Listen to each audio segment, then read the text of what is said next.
Hey, welcome back to our second part of the Futures Now workshop. If you are just joining us and you have not viewed the first part of this workshop, please go back and find Future Planning Part 1, and then go ahead and join us for Part 2 because they do build on each other. So we're going to start off talking about housing in this second video. And so the housing video I'm about to show, I just wanted to kind of give a trigger warning. It does talk about death by suicide and the death of an individual with a disability dying at the hands of their caregiver. So that can be pretty intense. If this is something that you think may trigger you, if you just prefer not to hear that part of the story, go ahead and jump to about minute number 10. And that should be a place where you can go ahead and start it and not hear that first story. But it's a really great video, and usually in person workshops, I'm only able to show about 5 minutes of it. But because we have a little bit of a longer time with the online format, I'm really excited that I get to show the whole video because I really do think it's helpful, especially when we're framing this conversation about housing for people with disabilities. So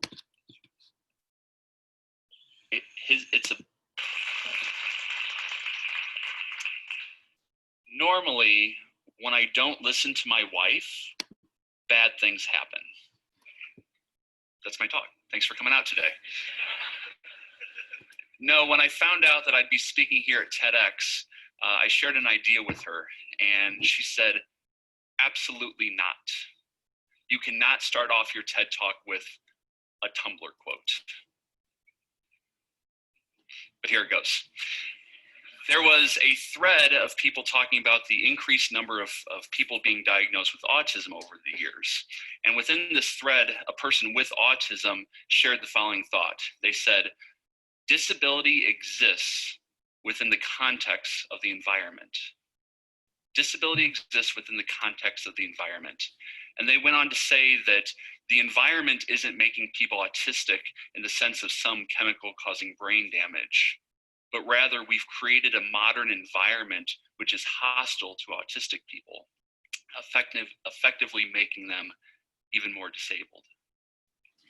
Disability exists in the context of the environment. I like to hold that quote alongside another one, and that is, if you don't like the game, change the rules.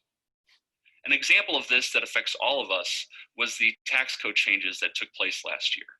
Right? The people in power decided that they didn't like the way that the game was played, so they changed the rules. And when you hold these quotes side by side, disability exists in the context of the environment, and if you don't like the game, change the rules, a new idea begins to emerge. If you change the environment, the disability fades into the background. So how does this play out in real life? Two examples. The first, take a wheelchair. This incredible piece of equipment helps millions of people to be able to get around. But if you lived in a home that has a number of steps to get in and out of it, you're stuck. You can't get out of your own home. So what do? Build a ramp, right? You've changed the environment. The disability is still there, but it's no longer the focal point. And a person has the ability to be re-engaged with their community. Second, who here wears corrective eyewear? Right? So 60% of the developed world uses glasses, contacts, or has had laser eye surgery. Without these glasses, I'm legally blind. And in the history of the world, it wasn't too long ago that without this piece of technology, my ability to contribute to society would have been greatly diminished. Disability exists in the context of the environment. And if you change the environment, the disability fades into the background. So by wearing these pieces of plastic and metal, I've changed my environment. You have changed your environment, and your disability fades into the background. For the last decade, I've been obsessed with how people live together in different ways. First, as a resident assistant in college, Then as part of a home for troubled teens, and for the vast majority of my professional career, I've worked alongside people with developmental disabilities and their families. And when I tell people that I'm in this line of work, they frequently say, "Oh, I could never do that. It's incredibly difficult work." And sure, just like any job has its tough times, my life has gotten significantly better because of the people that I've gotten to know. I'd like you to close your eyes just for a minute. Close your eyes. And imagine the following situation. You're 82 years old. Your wife is receiving hospice care, and it's not going well. You have a 57-year-old daughter. She lives in a group home. She can barely speak. She needs 24-hour care. You have a 48-year-old son. He too lives in a group home. He can't speak. He has seizures.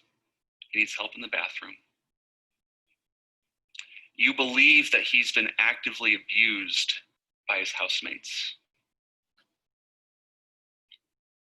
What are you feeling? Can you put words to the fear that lives in the pit of your stomach? Can you express the sense of powerlessness that exists when you question the ability and motives of the people entrusted to care for your children? As you open your eyes, I can tell you that of all the parents that I worked with, of all the different backgrounds, they had one unifying question. What's going to happen to my child when I can no longer take care of them or when I pass away? In 2014, 82-year-old Frank Stack of Elmhurst, Illinois, couldn't take it any longer. On a Saturday morning, Frank went and picked up his son and daughter from their respective group homes and brought them back to the family house. At 6:33, Frank called the manager of his son's group home and said, "I need you to do a favor for me. I need you to call my daughter Gloria. She lives in Wisconsin. Here's her number. I need you to tell her that there are 4 bodies in Elmhurst dead. I've shot Joan, Frankie, and Mary, and I'm about to shoot myself." And as the manager pleaded with him, Frank said, "I got to do what I got to do," before hanging up the phone and taking his own life. Without question, what Frank Stack did was horrific. However, it is unacceptable that any person should have to live with the fear that tormented Frank. As a society, we must wrestle with the consequences and reality that there are people in this room that hope that their child dies before they do, so that they know where their loved one is at. It makes me angry that there are millions of people that live with this reality day in and day out. We have to do better. We must do better. A number of years ago, I ran across a quote that would change my life forever. Often when we're talking about what we're going to give our lives to, we ask the question of ourselves and those around us. What do you love? What is it that when you do it, you feel alive? You think, man, I could do this forever. I was made for this. So when we're talking about calling and mission and vocation and purpose, what we're going to give our life to, one of the questions we often ask is, what do you love? But there's another question we can ask. What makes you angry? What is it that when you see it, you think, that's wrong? Somebody should do something about that. What is it that when you see it, it stirs something within you, that someone should devote themselves to that? Somebody should make a difference there. Somebody should help them. Maybe that somebody's you. We need to listen to our anger because God may be using it to get our attention. Now, anger is a lot like fire. And when there's a fire burning in our bellies, we have three different courses of action that we can take. The first, we view anger most commonly as explosive. You throw gasoline on the fire and it turns into a fit of rage, and this frequently results in violence. And while this flash of anger can bring attention to what is going on, it frequently has the exact opposite effect as the desired outcome. This outburst looks impressive, but there frequently is little substance behind it. It's hard to sustain, and people get burnt in the process. Or, what happens when you don't feed a fire? It dies. When a person doesn't engage with their anger, they become complacent. You've seen this. Major societal, structural, systemic issues get boiled down to it's just how things are. No, this may be how things are now, but it's not right. It doesn't have to be this way. Anger should not be ignored. And finally, anger can be controlled. This fire burning in our bellies, this energy, we can harness it. And if channeled in the right directions, anger can change everything. In Indiana, like many states, when a person with a developmental disability graduates from high school, frequently at age 22, support services for that person fall off a cliff until parents turn 80 years old or pass away. Let me repeat that for emphasis and clarity. For a family with a loved one with autism, Down syndrome, a traumatic brain injury, or any number of different developmental disabilities, until the parents turn 80 years old or pass away, there are few to no good long-term housing and support solutions for that person. And for those people that are diagnosed or is seen as higher functioning, those people have even fewer options than that. For the 18 months that I was a program manager, my life centered around 45 families who had little hope in the only system that was offered to them. They would come to me and say, what options do we have? And I didn't have an answer. If you don't like the game, change the rules. Something new needed to be created. Something new that could address the needs of the parents and other family members. Something new that could recognize the uniqueness of each individual person living in the homes.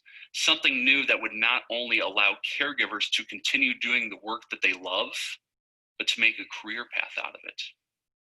A new system needed to be created that recognized that disability exists within the context of the environment. And if you change the environment, the disability fades in the background. In 2015, I left my job to start a privately funded nonprofit organization called CAS Housing. CAS stands for Customizable, Affordable, Sustainable, and Safe. And our sole pursuit is to create family-driven housing options for people with developmental disabilities. Now, starting CAS has been the most difficult thing that I have ever done in my life. It has been hard to craft this program that could adapt on a person-by-person and a house-by-house basis. We have run into countless roadblocks at a city zoning ordinance and state building code guidelines. I'd be lying if I told you that there weren't a number of times that I wanted to quit. And then I think of Frank and Joan and Mary and Frankie. I think of the 131 families on our waiting list and the thousands of others in our community that face the same fear Frank felt. And I get angry, and I get back to work. In this moment, what is it that makes you angry? What's the fire burning in your belly? Don't let it get out of control, but don't ignore it. Don't get complacent. Lean into it and don't stop. Do something with it.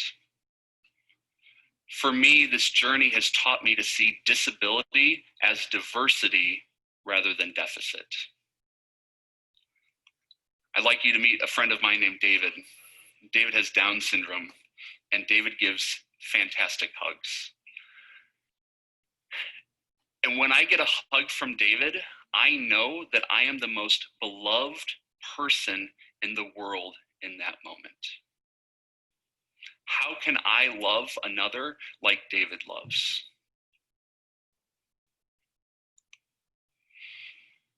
2.5 years ago, this picture was taken with one of our daughters and Josh has autism.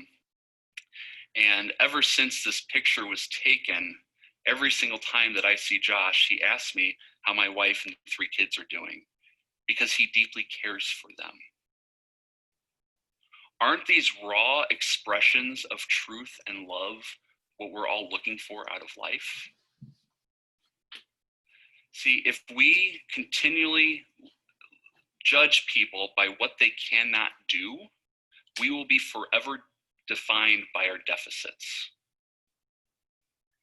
But everyone, every single person, they bring something to the table.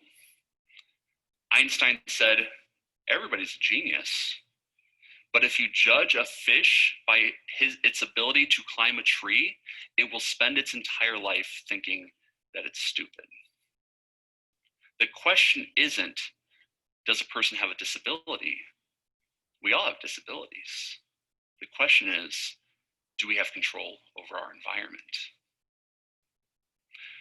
Now, one of the most used signature lines in corporate American email is, be the change you wish to see in the world. It's a very inspiring quote, and this may be a tad presumptuous of me, but I'd like to add on to Gandhi's work. Be the change you wish to see in the world, because no one else is going to do the work.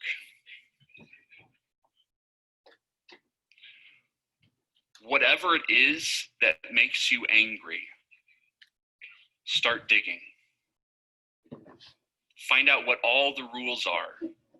Find out why the rules are the way that they are. And if you don't like the way that the game is played, find a way to change the rules. Find a way to change the environment. Thank you.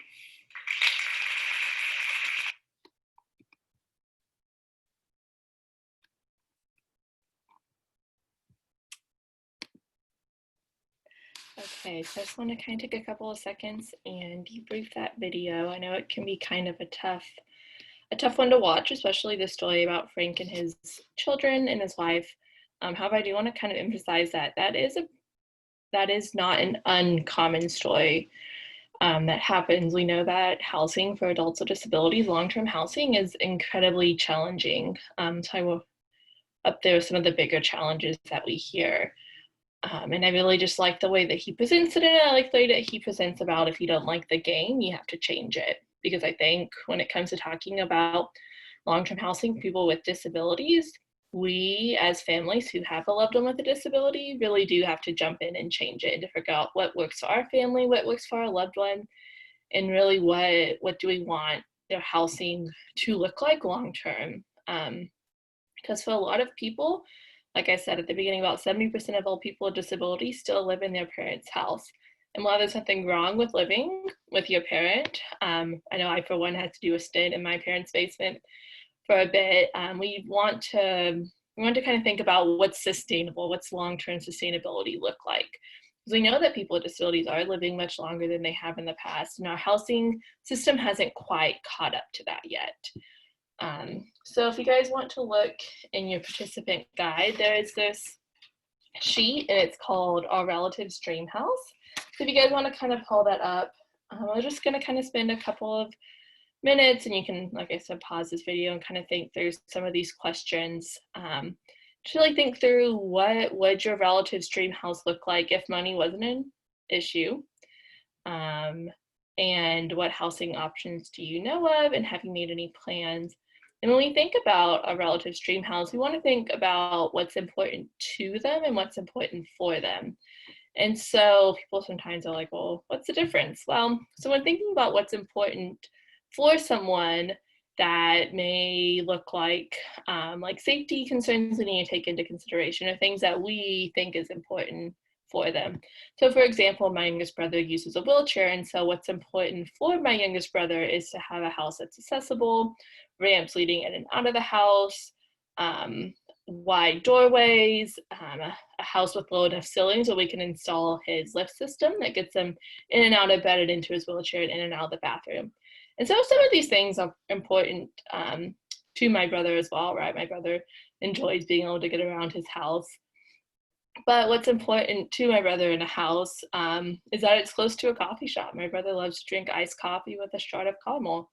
So for my brother, when we're thinking about his future house, we would want it to be accessible, but we also would want it to include walking distance to a coffee shop, include sidewalks so he can easily get around his neighborhood, different things like that. So if you guys just want to pause the video and take a look at that sheet that I talked about that's in your participant guide and just kind of think through some of these questions of what would our relative's dream house look like.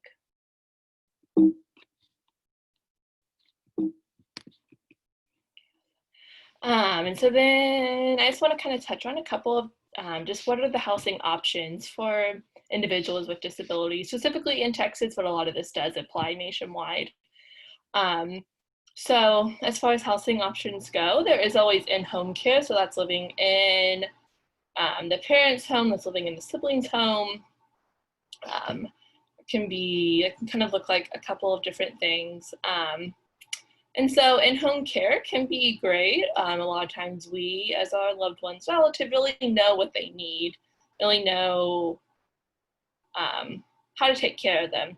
However, this long term, this can be challenging is what happens if the parents are taking care of their person with the disability and something happens to the parents. And we know a lot of times that we don't get to choose what happens.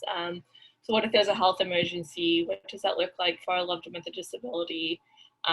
What does that look like long term? What if their parents become too old to take care of them? What if there's safety concerns as the parents get older? Or, as far as sometimes siblings end up taking their sibling with a disability into their house, but what does that look like if they have a partner, if they have children, have their own responsibilities? So I don't ever want to discount in-home care, but I think that it's something that needs to be thought through, and we really need to think through what are the sustainability options for this. Is this sustainable long-term for everyone's mental and physical health, that we continue to care for our loved one in the home? Another option is group homes. Usually group homes have about anywhere from like 2 to 6 people living in a home. Typically the home is in the community. Group homes are kind of vary as far as their quality of care. They can vary. So if you are looking at a group home for your loved one, don't be afraid to ask those hard questions. Texas Parent to Parent has some really great resources about housing options in Texas, and they have some questions of what you should ask if you are considering a group home. A lot of the questions involve like, what does your daily schedule look like? Can we drop by unannounced? What's the visitation policy? Different stuff like that. We really want to be able to dig in, ask those hard questions, really make sure that this group home is going to be able to serve the needs of our loved one with a disability. Make sure that there's safety protocols in place, make sure that they have adequate staffing, ask how they treat their staff.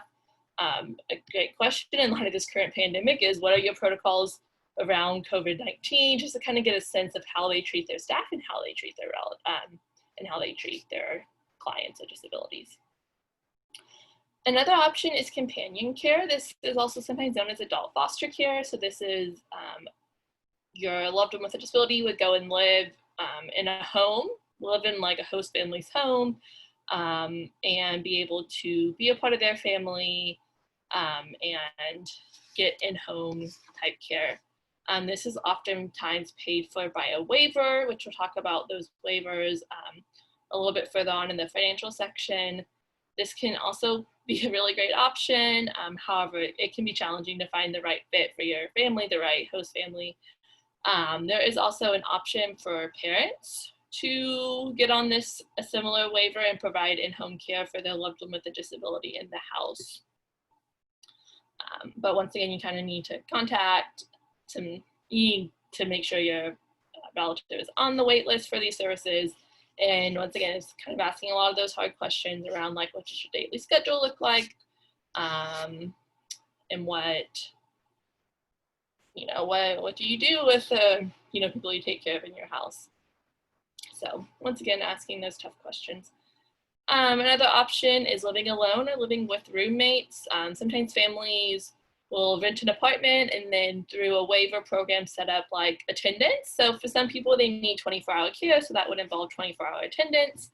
Other people maybe only need help at certain times. Maybe they need help in the mornings, they need help in the evenings, and they need someone who can kind of be on call for like night times. And you can do this either alone in a house, in an apartment, or sometimes families come together so that maybe 2 or 3 individuals with a disability who are living together and they kind of split attendance.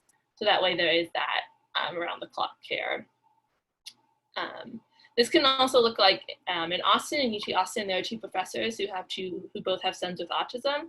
And so they came together and they rented a house down by the university, and their 2 sons live in the house, and they have 2 like grad students typically who live in the house with them, and in exchange for reduced rent and pay, they have certain hours that they help out the adults with autism, and they have a schedule that they follow. So it kind of gives that around the clock care, but just kind of in a more creative option. So that might be something that some people could really think about and look into. Another option is Section 8 housing. You can potentially qualify depending on income. This is income based, but there's long wait lists. And so if this is something you would like to pursue for your sibling, it's good to go ahead and contact your local housing authority and see what the steps are to get onto that.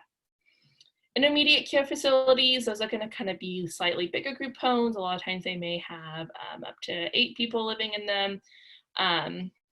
They're going to kind of, once again, the same with the group homes. Some are great, some are not so great. Just kind of have to ask those hard questions. Another option is nursing homes. This is particularly for adults with disabilities who have more medical needs. They can potentially live in a nursing home. Once again, similar to group homes, similar to intermediate care facilities. You really want to ask those hard questions and make sure that a loved one is really going to get the care that they need at the nursing home. But especially if your loved one needs around the clock nursing care, this can be a viable option.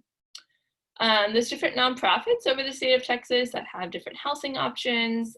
Down Home Ranch, Marbridge,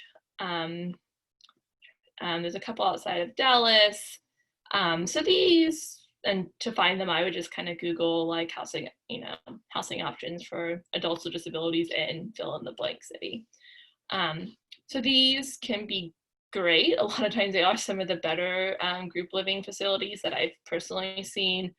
However, the cost is pretty prohibitive because a lot of them do not accept state funding for these homes, and so this can be challenging to find funding. Say most of them run on the upwards of about $3,000 a month, and so if you don't have a personal fund that you can kind of dip into, this can be a bit more cost prohibitive when we're thinking about long term. But they're definitely worth checking out and kind of seeing if they would be a good fit and see what their current financial and payment status is like. And then there's also creative options. We hear a lot of times that families with disabilities are getting creative, just like the video said.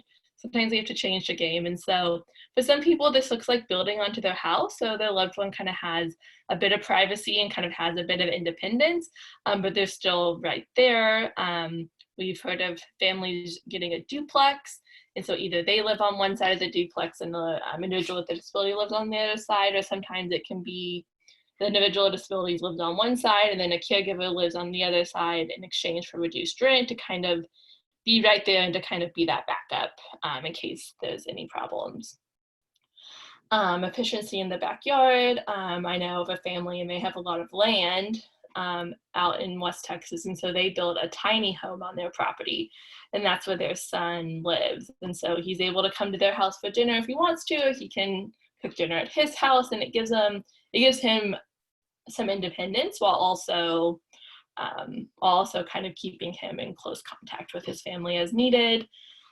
Basement apartments, once again, sometimes we just have to get creative. Sometimes I've heard of families renting like a home in the neighborhood for their loved one with a disability, so that way they're still they're close by, but they have some semblance of independence. And then I put question mark because I think that the possibilities are endless and that we really have to tailor the needs to the family and tailor the needs to what the family's financial status is. So they have access to waivers. And then what are the needs? I mean, for some families, culturally, they do live together for most of their lives. And for others, it's not. For others, 18, you're out. So much of this just depends on the individual family. We really want to take that into consideration. We'll have some more information about some of these options in our resource guide. Okay, so next we're going to talk about post-secondary education and employment. We hear a lot that and we know it's true, that there's a bit of a service gap once an individual finishes school at 18 to 21, depending on the school district. There's kind of like well, what comes next? Like they've spent, the ages of 3 to 21 in the school system, and now all of a sudden they're out of the school system. And so what does that look like? So we're going to talk a bit about that. And start off with a video.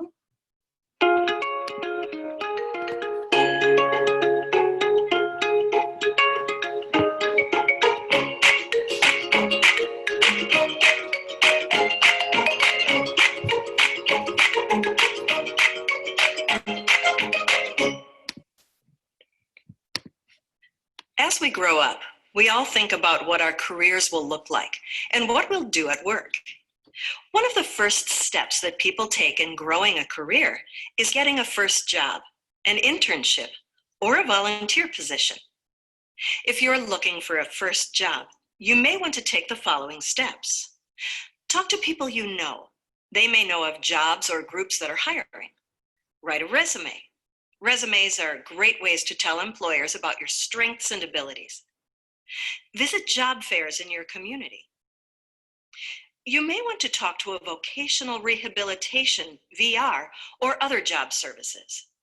VR and job services agencies can help you build skills you need to get a job, build your resume, and find a job in your community. Once you have a first job or a volunteer position, make sure you do a good job.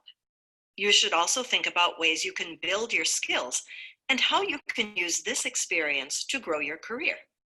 Here are some steps you can take. Check in with your supervisor regularly and ask for feedback about how you can improve your work. You should address any challenges you're facing. You should also talk to your supervisor about ways to build your skills. Know your rights. U.S. workers are guaranteed the right not to be discriminated against. Workers with disabilities can request changes to a job process or support to carry out parts of their job they need help with. This is called asking for a reasonable accommodation. Here's an example of a reasonable accommodation. If your disability is not seeing well, you can ask for anything you have to read at your job to be printed in a bigger size. A reasonable accommodation is a change you ask for because of your disability to help you do your job. Talk to people and pursue new interests. Never stop learning new things, and don't stop talking to people. If there's a job or skill you're interested in, set up time to talk with people who do this work. Get a mentor. Find someone you can trust and who you think has had success in their career. Talk to this person about how you can build your career over time. Now, let's learn from others who found their first job and built careers. I am at the coffee shop every day. This is my dream job. I love it because I see new customers walk into my coffee shop. Today, my current job that I am working as an advocate assistant, I work for Disability Rights New Jersey and protection and advocacy systems. And I work with people with disabilities out in the community. That's what I do. I go out to the developmental centers and talk to them and see if they're interested to move out in the community. And learning how to go into a new career is by going out networking and having connections out to conferences and socialized events. And that's how I got what I wanted. Where do you work? I work at the Marcus Jewish Community Center of Atlanta. What is your job there? I work at the fitness center. I float towers and put them away, and I also keep weights put away and keep people safe of danger. Do you help check people in? Yes, I do. What are some things you like about your job? I got nice co-workers and a boss, two bosses, excuse me. Treat them kind and like I always do. What are things you do with your coworkers? I help them to bring the towers to the laundry room, or I get heavy load of boxes to put them in the storage room there. Do you have lunch with them? I have lunch with them too. Do you sometimes go out after work with them? Yes, we go out most weekends if they need me to. Finding a first job and building a career can be tough. Remember, talk with people about jobs, interests, and what you want to do in your career. Write and keep an updated resume, and know your rights.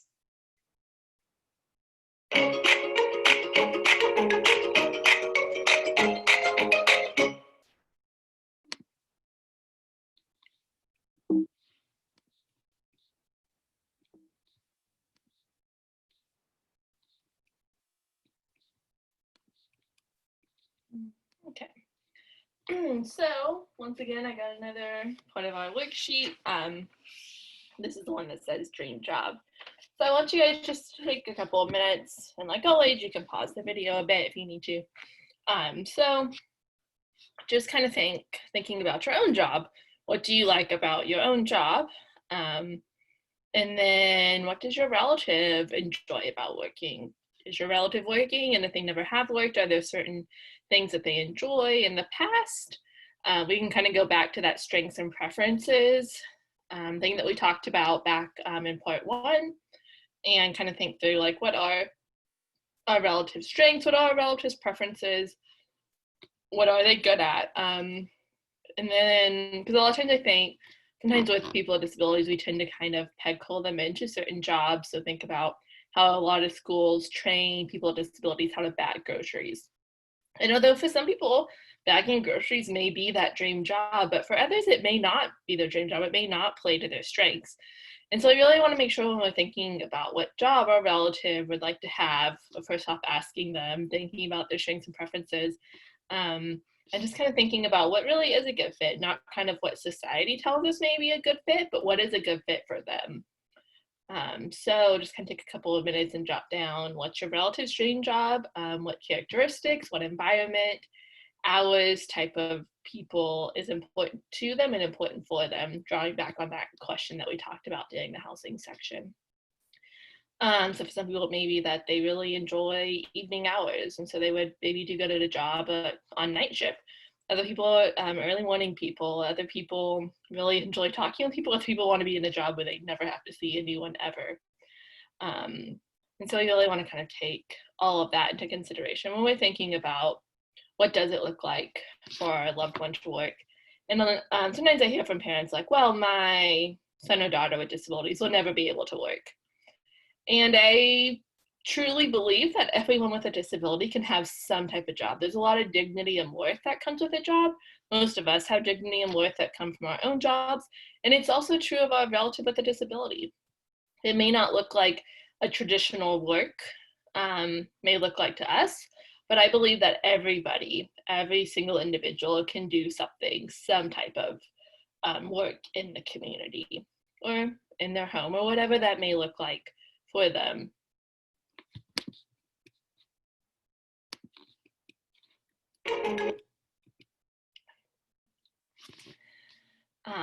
So when we're thinking about what post-secondary options exist for our loved one with a disability, I just want to kind of go through some different options. And once again, it goes back to that house thing, we're going to really need to be creative and think outside the box a lot of the times. So there are higher education programs. There's a couple of different programs at the University of Texas, at A&M, at Texas Tech that offer higher education for individuals with disabilities. For some people it is education, for some people it is more vocational training. And of course, some individuals with disabilities can go on to get a 4-year degree. We never want to say that they can. I think it's just really important to think through what their strengths are and what they can do, but also encourage them to push and see. Sometimes we don't know until you put them in that environment. Community colleges can also be great options. Sometimes you can even audit a class. It doesn't have to be for a grade. Sometimes that can be really great to kind of figure out like what an individual really enjoys and what they're passionate about. Maybe they're able to go and take a couple of different classes and discover like, oh, they're really great at photography or gardening and wicking and horticulture is something that really piques their interest. Definitely work at the community colleges. Some of them already have programs like this, and just kind of see what they can do and what accommodations they can offer. A lot of times community colleges can be a lot more flexible in what they can offer compared to some of the other 4-year universities. Volunteer positions, sometimes volunteer positions can be a great way for an individual to find out what they like, what they don't like in a job, in an environment.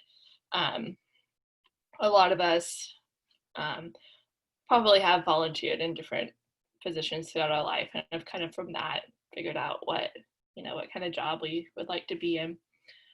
Part in full-time jobs. They're out there a lot. Sometimes I hear from people like, oh, well, my loved one has SSI and therefore can't work. And that's not necessarily true. There is an incentive to work with SSI. You may need to work with balancing benefits, with balancing SSI and Medicare and stuff like that. But there are benefit counselors whose job it is to do that. And just because they work doesn't necessarily mean that they'll lose their benefits.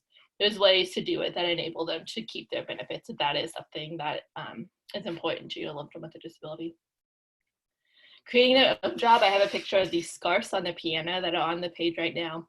And Bagwathi, who's one of our siblings who is in the DFW area, her brother makes these scarves. And so her family, she's been living in the States for many years now, but she was recently able to bring her parents and her brother who has Down syndrome over to the States. And so right now they're kind of working on establishing residency here. And so in the meantime, her brother had always kind of had this hobby of making these scarves. And so she and her family got creative and decided like, oh, these would be really great for her brother to make as a thing to be able to sell. And so, right now he's not eligible for a lot of the services and waivers because he has more recently come to the States and so trying to work out some of the visa stuff and stuff like that. So, but he has been able to make these scarves and they sell them at different farmers markets and they sell them online. And it's just something that it gives her brother really enjoys doing it. It gives him the chance to have some dignity and worth that comes with a job, and he's able to run his own business. And we know several other siblings who do people with disabilities across the state of Texas that do very similar things of taking something that they're good at and a skill and a passion and being able to turn it into a small business. In Lubbock, there's a business called Nick Shaved Ice, and they're a snow cone food truck, and they employ people with disabilities, and they go around Lubbock and they sell snow cones. They're delicious and a wild hit. And so stuff like that may exist in your city. And so it's something to really look into and see what's already there. You don't always have to recreate the wheel, but sometimes opening a business is something that makes sense for your loved one with a disability. And then we still need to be creative and think outside the box. You can always go back to that circle of support, see who's in that circle of support, and see if anyone in there may be able to offer employment, maybe able to offer volunteer positions to allow your loved one a chance to kind of get their feet in and dip the toes in and see what they like and they don't like. I think it's important to kind of think, a lot of times, most of us had part-time jobs before we moved into a full-time job, and sometimes those part-time jobs were not a good fit for us. And so that's also something to think about, is I think we also need to think through that, yeah, not every job that our loved one is in is going to be a smashing success, but that doesn't necessarily mean that they're not able to work. It just means we need to think about the environment that they're in and the job that they're in, and maybe give them a couple of chances to really decide what they need in a job, give them a chance to advocate for themselves and to learn how it works. I know my own family, my brother, my parents own a small business, and so they're really thinking through. My brother he has a couple more years in the school system, but really thinking through now, like, how can Stephen have a job in this business when he gets out of school? So sometimes we can look back in that circle of support and find people who can help with employment for our loved one with a disability. A lot of it's, once again, that creativity. Texas Workforce Commission can offer some resources and can help out with some job coaching sometimes. So it's just important to kind of contact and reach out to local resources involving employment, and also reach out to your own circle of support and see who in there might be able to help out with employment and a job. Okay, so this is the end of the second part of our second video. So go ahead, and if you guys are ready, go ahead and move on to our next video, part number 3. Thank you.